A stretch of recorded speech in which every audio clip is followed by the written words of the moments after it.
they've painted truly.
Picture. I haven't seen you guys in a while. I mean,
Good morning. It still is morning, right? Yes, for another 45 minutes.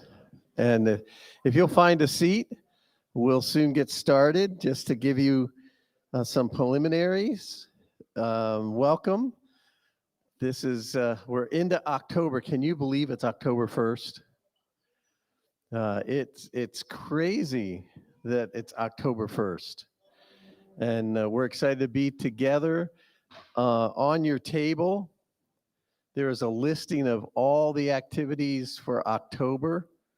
And there also are the signups for these activities out on the table in the hallway. So make sure that you sign up. We're also working, I haven't gotten quotes back yet, but I've got requests for quotes for a shuttle from here to McNeil's Ranch for that Saturday.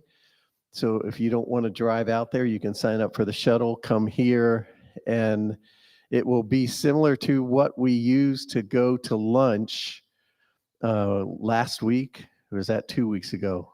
My life is a blur sometimes. 2 weeks ago, a very nice 23 passenger shuttle with bus type doors and a handrail to get up 3 stairs into it, which is much easier to get in and out of.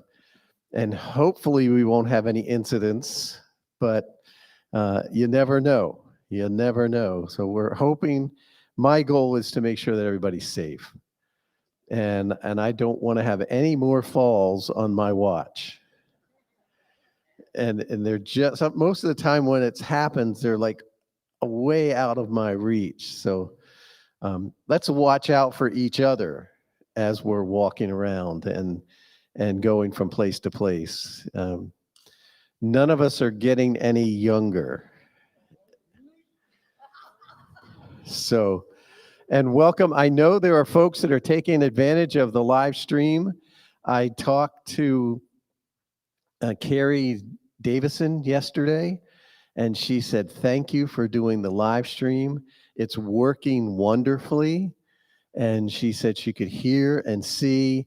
So if you have, I'm pretty sure Carrie's there today. So turn and look at the camera and wave to Carrie and whoever else is doing the live stream. We're glad that you're here, and we're glad that it's working, so that you know, and we're trying to get more folks in tune with that. So yes, Jane.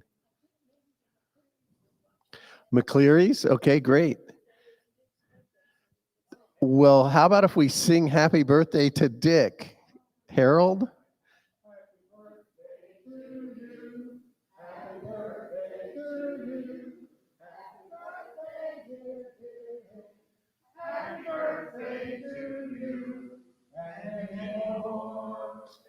Well, that was fun, and thank you, Jane, for that information.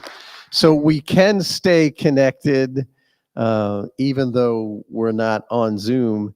And I'm hoping to figure out the Zoom piece so that we can have that opened up and have interaction with folks. But there's a lot of moving parts on Friday mornings, and so we've got to figure that one out. I just need someone who would be willing and comfortable with monitoring the Zoom room and letting people in, because they go into a waiting room and then you have to let them into the big room. So if you would have interest in that, talk to me. Also, Susan asked me today if there might be anyone from Keys that have green thumbs and like gardening that might step up and do some things around the church property. Apparently our irrigation system is not working properly. So it'd be watering, maybe even planting, weeding. If you have a green thumb, because you don't want me to do that, my thumb is completely black. Anything that I plant dies. And so if you have interest or availability to maybe take care of some plants around the building, talk to Susan Chandler. She's here with us today. I'm thinking that's probably all the things that we need to announce. We're excited to have Susan Pamerleau. I asked her, how do you pronounce your name? And she says, well, think of palm and think of a good wine. Well, I'm not a wine drinker, so that didn't help me at all. And so we're glad to have you with us. Susan, as it turns out, was speaking the Friday that I came to interview. My first Friday here at Keys before I was even hired. And I remember that very well and glad. And I don't know that she's been back since. We've tried a couple of times, but then her job was in transition and she had to get special approval from the president, I think, to be released to do things, to come and speak. I'm probably going to get you in. I'm probably going to get you in trouble for saying these things live and in person. But we're so glad to have you, Susan, with us. And she's had a long time covenant partner of First Press, and certainly served in the armed forces as a general, and then the Bexar County Sheriff, and now a U.S. Marshal. Susan, we're happy to have you with us. Looking forward to you coming and sharing.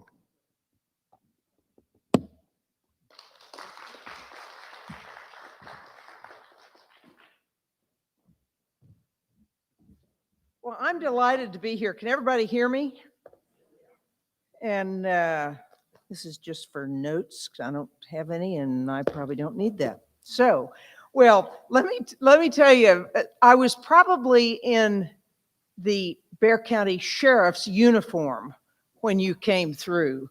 And when I open this up for questions, somebody's going to ask me about my Stetson. Right, Charlie?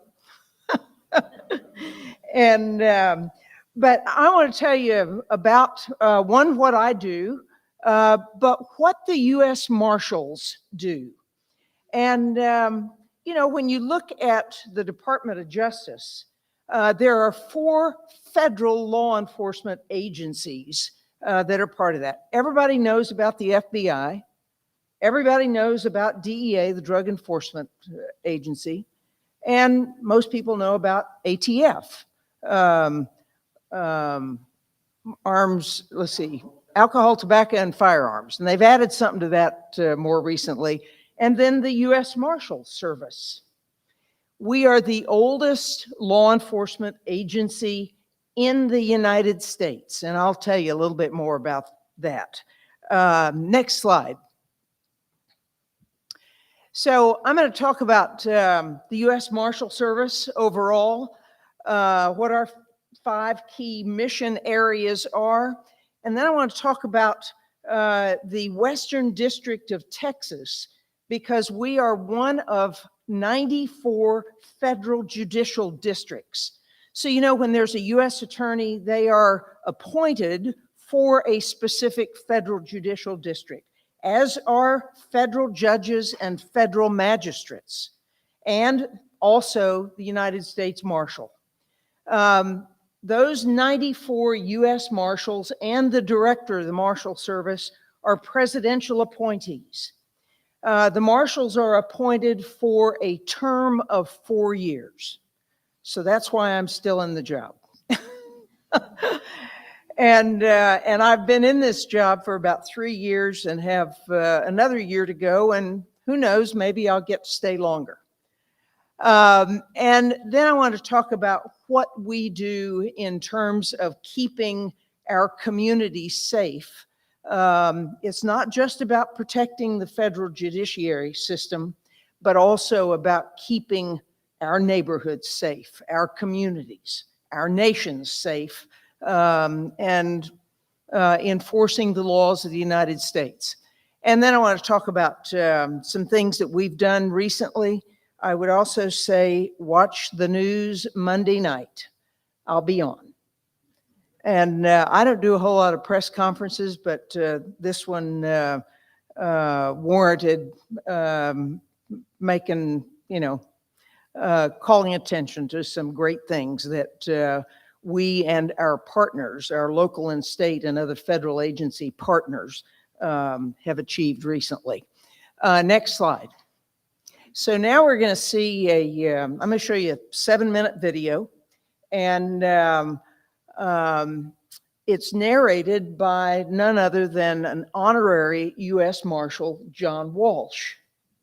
And we work closely with him and with the National Center for Missing and Exploited Children, which he established.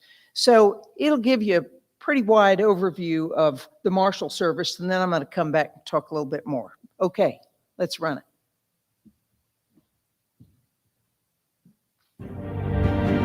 Hello, I'm John Walsh, host and executive producer of TV's America's Most Wanted. And I'm also very proud to say that I'm an honorary U.S. Marshal. The fascinating job of a U.S. Marshal has been the subject of many Hollywood films and television shows throughout the years. The stories they've told and the pictures they've painted truly do reflect the real-life fortitude and integrity of the brave men and women who wear the star. But there's a lot more to the U.S. Marshals than what we've seen on the silver screen. This is a behind-the-scenes look at the real U.S. Marshals. Federal Marshals have served our country since 1789, many times in unseen but critical ways. Today, the U.S. Marshal Service is the enforcement arm of the federal courts and is involved in virtually every federal law enforcement initiative. U.S. Marshals are presidentially appointed, one for each of the 94 federal judicial districts. Approximately 4,000 deputy U.S. Marshals and criminal investigators form the backbone of the agency. Our primary charge of protecting the federal judiciary is followed closely by a multitude of high-priority missions, like capturing violent fugitives and non-compliant sex offenders, selling forfeited assets acquired by criminals through illegal activities, housing and transporting federal prisoners, and operating the Witness Security Program.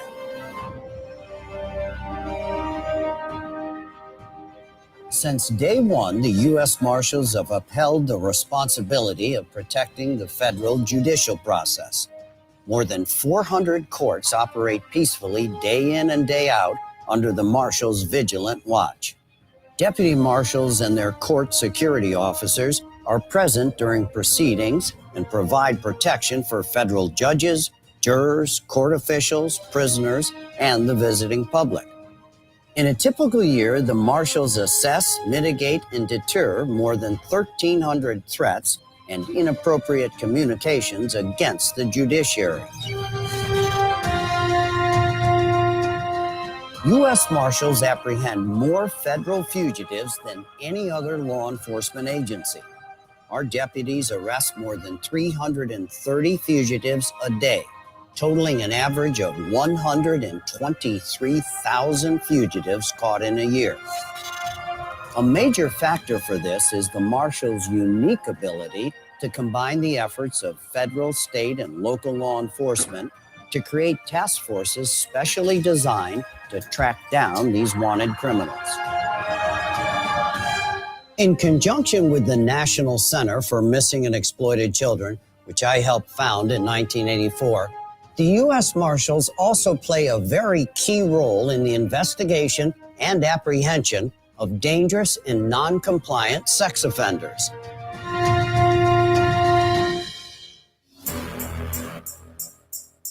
One of the best ways to combat major criminal activities is to hit them where it hurts. The U.S. Marshals Asset Forfeiture Program strips criminals of their ill-gotten gains. These assets are managed until their owners are proven guilty. Then, upon court order, forfeited assets are sold to compensate victims and supplement funding for law enforcement initiatives and community programs. In a typical year, $1.5 billion gets redistributed back to victims of crime and their families. From the time of court-ordered custody to either their acquittal or conviction, every federal prisoner is the responsibility of the U.S. Marshals. The service is responsible for the confinement, care, and transportation of these prisoners to and from court. In a typical year, the marshals receive and house more than 232,000 federal prisoners in more than 1,800 state and local prisons across the country. The U.S. Marshal Service has the unique authority and ability to grant individuals and entire families new identities and the foundations for new lives. WITSEC provides for the safety and health of witnesses whose lives are endangered as a result of testifying against dangerous criminals and their enterprises. Since the program began in 1971, more than 18,000 witnesses and family members have participated. During this time, not a single participant has been harmed while following the program's guidelines, a true testament to the Marshal's competence and commitment to protecting the judicial process. While you might not find first class or exit row seating, JPATS is the only government-operated, regularly scheduled passenger airline in the nation. The U.S. Marshals Justice Prisoner and Alien Transportation System moves prisoners between judicial districts and correctional facilities. As one of the largest transporters of prisoners in the world, JPATS handles almost 600 requests a day. Through a networked fleet of aircraft, buses, and vans, JPATS moves an average of 120,000 prisoners each year. When a national emergency strikes, the Marshals turn to their Special Operations Group. Overseen by the Tactical Operations Division, SOG is a specially trained, highly disciplined tactical unit designed to overcome even the worst-case scenario. SOG is only a part of this diverse division, which includes the Marshals Communication Center, K-9 Program, Mobile Command Centers, and the Office of Strategic Technology. Together, they advance the overall capabilities of the agency. In 1789, George Washington first appointed marshals with the directive to handle all lawful precepts. That term holds true today, as the U.S. Marshal Service continues evolving and adding to its extraordinary array of missions. The proud men and women who wear this star continue to write the history of the agency and ultimately help shape and protect our great nation, carrying on in the legacy of justice, integrity, and service. We are the United States Marshal Service.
Of being recruited for the U.S. Marshal Service.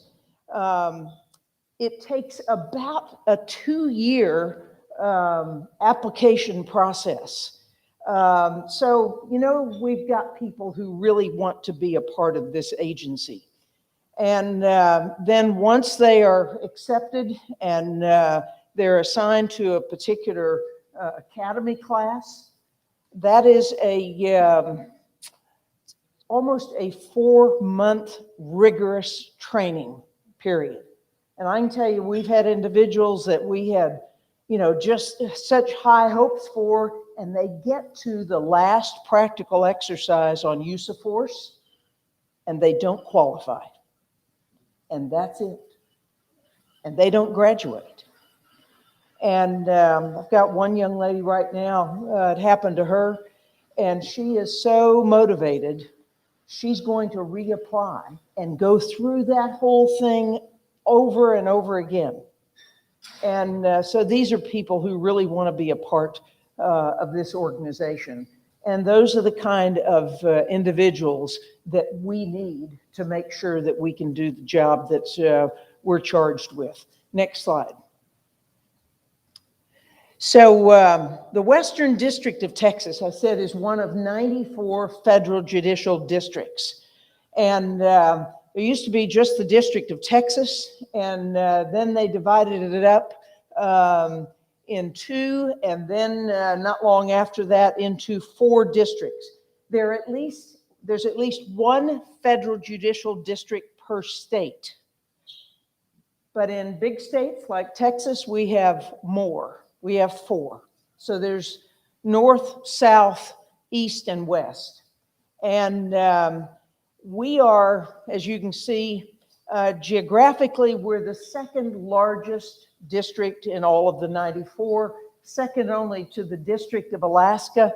And my friend Marshal Hune every now and then says to me, yeah, we're going to get the state of Alaska chopped in half. That way you all will only be the 3rd largest. How many R's are in Fat Chance? But as you can see, there are 256 counties in Texas, and we cover 68 of those, and 68% of the Mexican border. South Texas, the District of South Texas, covers the other 35% or so of that. And my friend, T. Michael O'Connor, former sheriff of Victoria County, is the U.S. Marshal for the Southern District of Texas. And in terms of staffing, we're the 2nd largest. South Texas only has about 5 or 6 more people than we do. We'll probably surpass them at some point. So that's a bit of competition there. Superior Court of the District of Columbia is the 3rd largest. Now, we have state courts here who handle misdemeanors and state charges and that kind of thing. But if you commit a misdemeanor in the District of Columbia, I mean, even traffic citations that are, a higher level of misdemeanor, that's going to be handled in Superior Court of, in the courts of DC. So there are lots of new deputies who go to the District of Columbia and Superior Court there to serve there. And in the area of West Texas, we have 8 divisions. So that 93,000 square miles goes all the way north to Waco, over to Midland, down Alpine Pecos and Del Rio, and all the way west to El Paso. So if we took the Eastern AOR, area responsibility, San Antonio, Austin, and Waco, it would be, by itself, would be the 6th largest district in the Marshal Service. If we took Central, Del Rio, Alpine Pecos, and Midland, it would be the 13th largest. And if you took El Paso by itself, it would be the 27th largest out of 94 federal judicial districts. Now, I will say that this is the smallest organization that I've led in, I think, 35, maybe almost 40 years in all of my my careers. So as I said to somebody before we started this, said, I actually have a life now compared to being the sheriff or being a general officer in the Air Force, even when I was at USAA. So, but quarterly, I make it out to every single one of our divisions, and so does my chief deputy. And that's important because they're doing important work, And they need to know that they've got leadership that's got their back and understands what they're doing and sees what they're doing. And so I get out there often. In fact, I'll be in Waco on Tuesday and Wednesday of next week, and seeing them, and also being part of the Texas anti-gang unit that's in Waco that we're also a part of, is being recognized by the governor's office. So we'll be there supporting them and the great work that they do as well.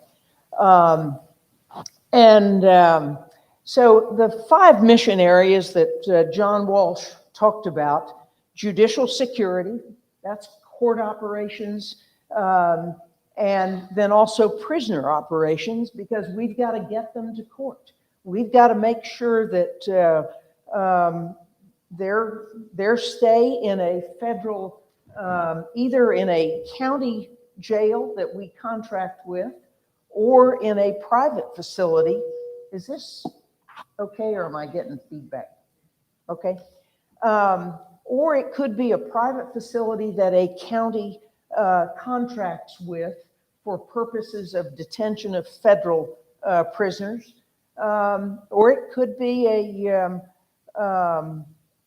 but those are we're responsible for making sure that prisoners are treated with respect. And I'll tell you, I used to ask people this, and you may remember me asking this: what percentage of people in our custody, their pretrial, what percentage of them do you think are innocent? Exactly. Almost 100%. There's some that we've got on parole violators and things like that. But generally, almost all of them are innocent until proven guilty. So, it's important that, besides that, you get a whole lot better behavior out of even gang members when you treat them with respect. You don't like what they did, and you're also aware of what they did, and take appropriate precautions. But when you treat people with respect, even people in those situations, you get a whole lot better behavior than if they are mistreated. So judicial and prisoner operations, asset forfeiture. In fact, I was reading a court order this morning. A man had been sentenced for distribution of pornography, and he was sentenced to 600 months in federal prison. Quick math, that's 50 years in prison. And fined a significant amount of money.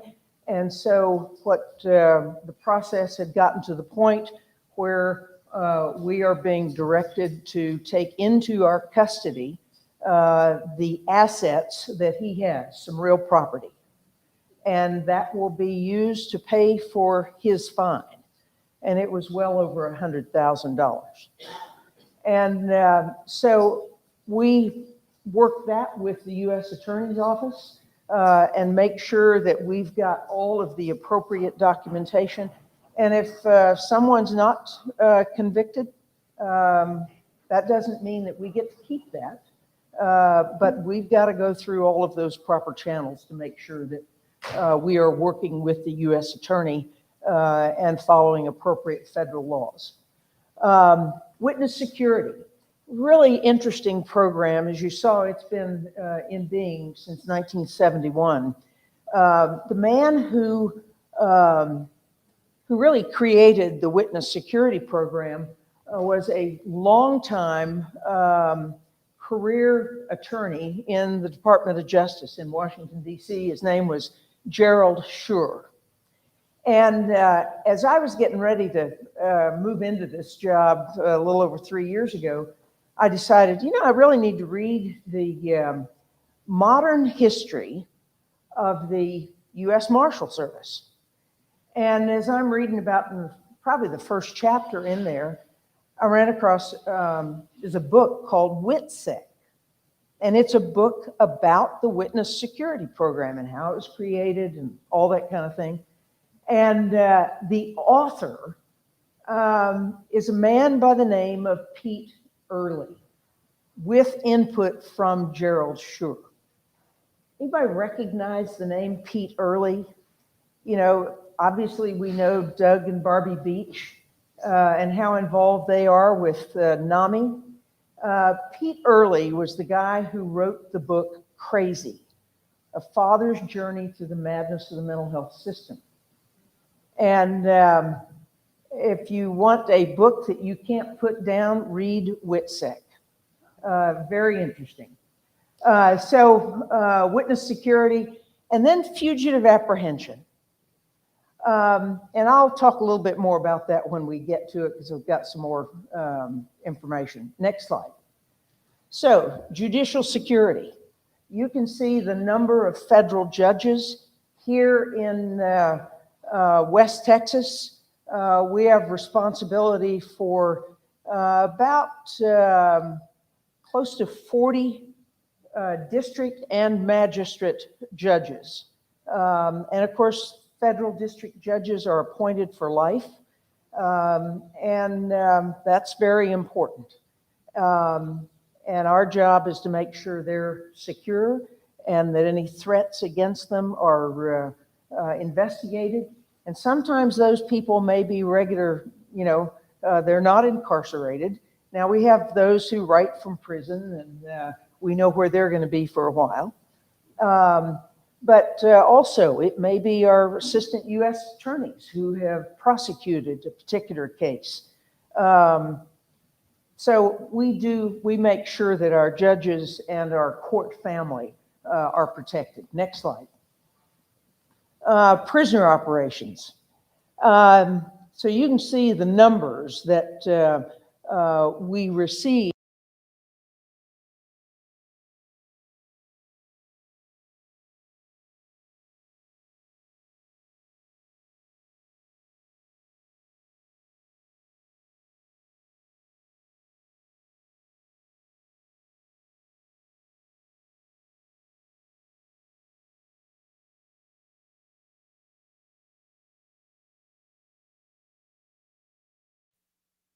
Hundred prisoners.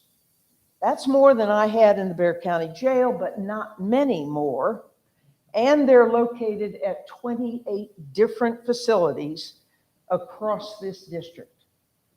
We are fortunate that we don't have any detention facilities that are direct contract with the Marshal Service because this administration has closed them. Or is in the process of closing them. That puts a real challenge on the job that we have to do. And so that's, you get an idea of what we're doing in that arena. Next slide.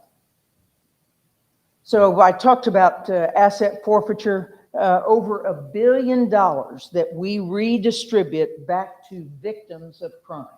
That's why that guy's going to pay with his real estate to pay that fine. Next slide. And witness security, read the book. I think you'll be fascinated by it. Next slide. So fugitive apprehension. And so we have the primary responsibility for apprehending the most violent criminals. And that's the third mission of Department of Justice, is to reduce violent crime in the United States. So it was about 2000, well, it was the year after 9/11. The FBI used to have primary responsibility for fugitive apprehension, but they took on some additional roles, in particular counterterrorism, those kinds of things. And so that role was transferred to the U.S. Marshal Service in 2002. And over that period of time, we have developed our district task forces as well as regional fugitive task forces that do this job. But we also partner with local, state, and other federal agencies to help us. Now, as the sheriff, why would I want somebody on the Lone Star Fugitive Task Force? That's because that gave me reach beyond the county line. It gave me reach beyond the state lines and beyond the borders of the United States. We've done extraditions, obviously from Mexico. We've done extraditions from Israel, Lebanon, Spain. Let's see, what was another one? Taiwan, but all over the world, where individuals think that they can run and hide. And remember here's a perfect example. Remember the guy up in Austin that had the 3D printed gun? Well, he also had a propensity for soliciting young girls online for sex. So there was a warrant for his arrest out of Travis County, which is in our area. And when he found out about that, he absconded, got on an airplane, and flew to Taiwan, thinking, oh, I'm safe. They don't have an extradition treaty with the United States. Well, we were right behind him on another airplane headed to Taiwan, to Taipei. And through our headquarters and our international branch, we deal with the State Department, with Interpol, with other, and with foreign countries to let them know they don't want criminals in their countries either. And so they had already identified him. He left here on a Friday. We got over there on a Saturday. The Taiwanese government already had him in their sights, apprehended him, and they were holding him for when we got there. Well, his attorney was on an airplane on Sunday, a little late, thinking that he could get there and then make him a legal immigrant. Well, we didn't need to extradite him. He was handed over to us because he was being deported as an illegal alien. So we brought him back, landed in Houston, and handed him over to the Travis County Sheriff's Office. So, you know, that's from Friday to late Sunday. Sometimes those things don't happen quite as quickly as that one did.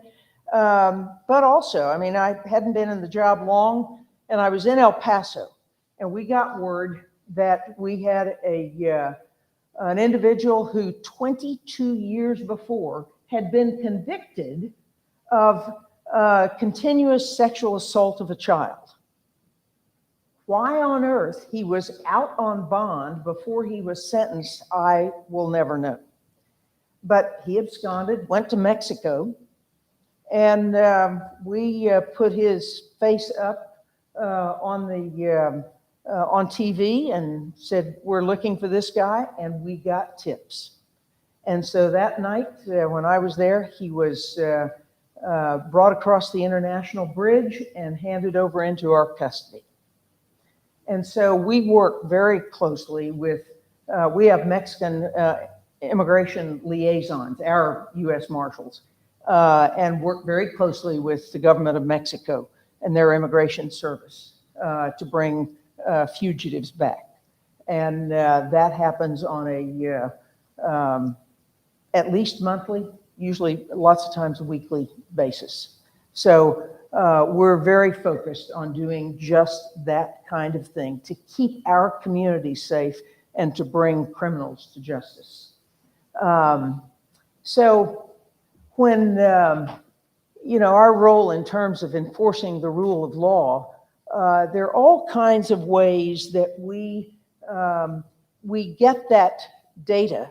And, you know, the tools that we use, you can see risk mitigation, data analytics, targeting high-risk offenders. So all of these kinds of things go into helping us do our jobs. And one of the things about apprehending violent criminals is they've already been convicted. We put all the tools that we need to on finding them, identifying them.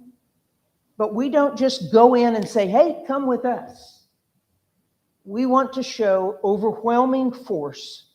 So, and the first one that I went out on here locally, we'd identified this guy, had him under surveillance. He'd come out of his house and was on the phone to somebody, and we were concerned that somebody would be coming by to pick him up. And that was the perfect time. So in roll 6 big SUVs. Everybody gets out. We're all in tactical gear. And the guy looked and he went, I give up. That's the way we want it to happen. It doesn't always happen that way. But the whole issue is, one, I want all of my deputy U.S. Marshals and our task force members to go home safely back to their families. And we want to get the guy alive. Our purpose is not to go out there and be cowboys and shoot them. Our job is to apprehend them and bring them to justice. Next slide. So you can see in terms of violence reduction, and this is across all of the United States, across the Marshal Service, the kinds of things that, the numbers that we've brought in. So just in FY 2020, almost 80,000 fugitive were apprehended, 90,000 warrants cleared. There's gang members, there's missing children recovered, sex offender operations. We are charged to implement the Adam Walsh Act to assure that sex offenders, registered sex offenders, register and follow all the rules that they have to comply with. And yeah. So on gang enforcement operations, you know, and there was just an article in the paper, I guess it was probably a couple of days ago, where the FBI was saying they're looking at their NCIC statistics on how crime has increased over these past couple of years. And across the United States, there are some cities where it's increased by as much as 30%. Here in San Antonio, I think it was around that it increased about 20%. So we're on the lower end. That's still not a good thing. Nonetheless, though, our job is to make sure that we are working as partners with other law enforcement agencies to bring in the most dangerous criminals. And watch TV Monday night. So the Lone Star Fugitive Task Force, and that's what we are here in the Western District of Texas. Since its inception in 2005, 50,000 fugitives arrested. You see the number of warrants that we've cleared. Now, compare this. Now, this is since 2005, and for all of the Marshal Service, those numbers were just fiscal year 2020.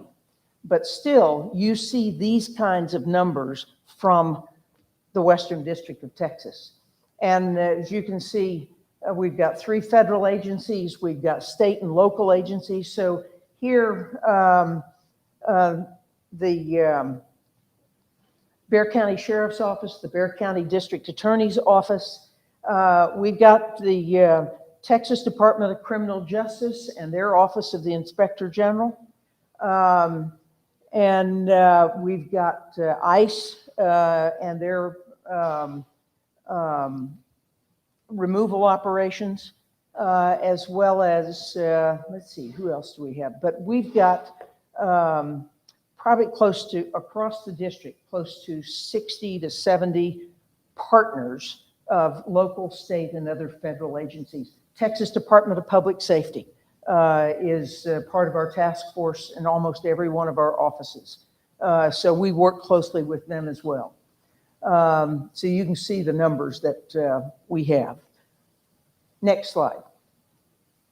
So, questions?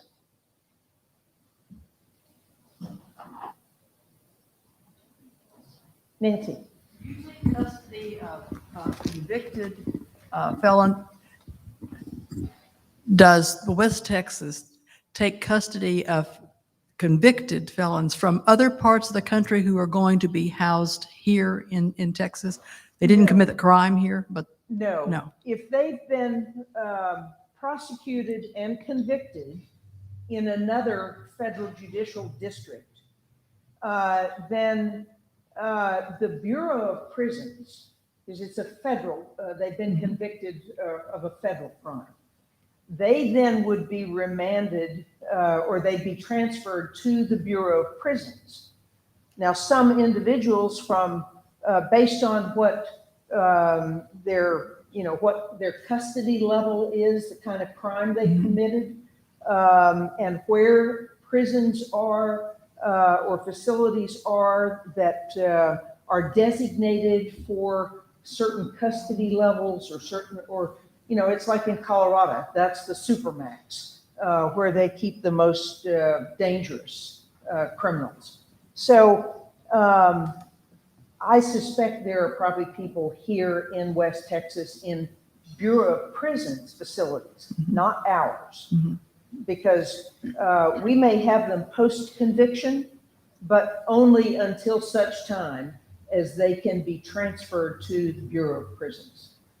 Are the marshals invited into certain government operations because are the marshals invited to participate in certain types of investigations or apprehensions by other agencies? Yes. Regularly? Mm-hmm. Like, for instance, one of my folks is on the FBI Joint Terrorism Task Force. We participate, obviously there are close relationships with DEA and ATF, and we've done operations together. There are also agencies that may not be on our task force, which requires them to sign a memorandum of understanding about the rules under which they operate. But they have a violent criminal that is outside of their jurisdiction, and they want help in apprehending that individual. And they can come to us, and if it meets certain parameters that it's a violent crime, then we can adopt that case. So we work across the board, and I can tell you, we know how to do this. And, having been the sheriff and knowing the capabilities of the U.S. Marshal Service, there are a lot of things that I couldn't have done as the sheriff because the marshals are able to go beyond the borders of a political entity. And very, very useful. Okay, Charlie, you want to ask me your question about my Stetson? Oh, you were going to ask that question. I was going to ask you, you still using your Stetson? When did you get that? And the answer is yes, I still use my Stetson. And so it was about a month before I announced I was running for sheriff. It was September of 2011. And I was headed up to Wyoming, to Laramie, to my alma mater. And we'd landed in Dallas before going on to Denver. And we're waiting on the doors to close. And I'm thinking, oh, this seat in the exit row next to me is empty. I've got the whole row. And on walks Cowboy. Here's this guy walking down the aisle, Stetson, Western shirt, Wranglers, boots, you know, the whole bit. And he's having an animated conversation on his phone. And once he sat down, we got to talking. And it turns out he was the president of Hatco. It is the parent company for Resistol, Wrangler, and Stetson. And so I shared with him that I was running for sheriff. Well, he provides, Stetson provides all of the Western hats to DPS, to all the troopers, and a lot of sheriff's offices. And he said to me, he said, and I found this interesting, he didn't say if you're elected, he said, when you're elected sheriff, I'll provide your cowboy hat. So about 2 weeks after I was elected, I called his office, and secretary said she'd pass the message on.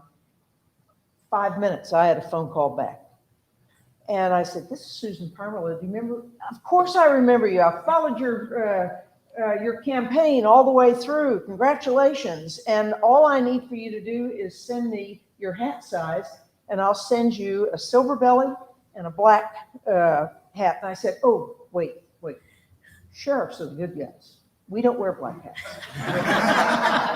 So he sent me a silver belly, and he sent me a Resistol straw. The Stetson he sent me, you know, the normal one that you buy over the counter, you know, it's a 4X. Anybody know what the X's mean? Oh, he sent me a 30X. That's the number of X's tells you the approximate amount of how much beaver fur is in the hat. Yeah, mine's a 30X. Now they do go up to 100X. One more thing. While I was sheriff, we implemented a body-worn camera program for the sheriff's office. I am a fan of body-worn cameras. And for all of the Department of Justice and federal government grants that they provided, the federal law enforcement didn't wear body cameras. And, you know, so the Department of Justice has, one, they allowed task force officers to wear body-worn cameras. And number two, they have directed that all federal law enforcement officers in Department of Justice will be onboarded with body-worn cameras. The Western District of Texas is in the first phase of doing this. And so our offices in El Paso and here in San Antonio last week were onboarded with body-worn cameras. My experience is they save more good officers than they hurt. And the ones they hurt are the ones that were doing something wrong, and we need to be aware of that. So I'm very pleased that we got that opportunity, and now we've just got to wait and see if we get the rest of the funding. Okay, any more questions? Let's eat. Thank you.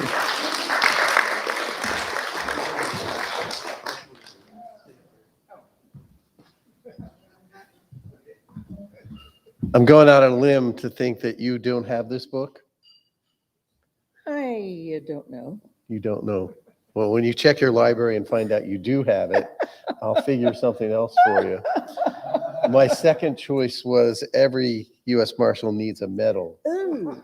And did you happen to No. purchase this year's No, I Fiesta medal? didn't. And are you a Fiesta medal person? Um, She is when now. there is Fiesta, She is now. Yeah, and there will be a Fiesta. And then my other option, which isn't in my office, it's actually at home. I ordered a bunch of American flags with the Keys logo on Oh, it. cool. And that is a cool logo. And when I get them and see you, I will give you one of them. That's coming for everyone here on Veterans Day. That's cool. So if you join us on Veterans Day for lunch, you would get that with everyone else. But I'll have one saved for you, and it's a little circular keys logo on an American Yeah. flag. I think I'll have to miss that because I'll be in Austin giving a speech. Well, I figured that might be the case. So I have to ask you for 2 years from now. Yeah. Well, thank you. I Thank tell you. It's great being here. You probably don't see me a lot, but I'm back singing in the choir. Oh, wow. That's awesome. Well, thank you so much. Thank you so much. Well, it is lunchtime, unless you want me to talk a little bit more and give you some more. We'll have Neil come up and tell us some jokes, and then we'll get ready for lunch. Let me pray, and then we'll join in our meal together.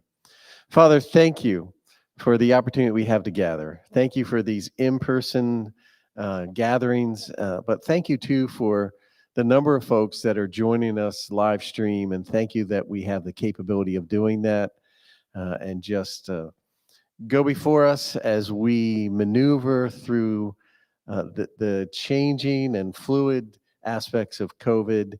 But thank you that we're able to be here together and that we're able to stay connected. Thank you for the lunch. Pray that you be with us in our conversations around the table. Ask your blessing on the food and the hands that have prepared it and will be serving it to us. Thank you that we can come together as brothers and sisters in Christ, and we lift our time up to you. In Jesus' name, amen.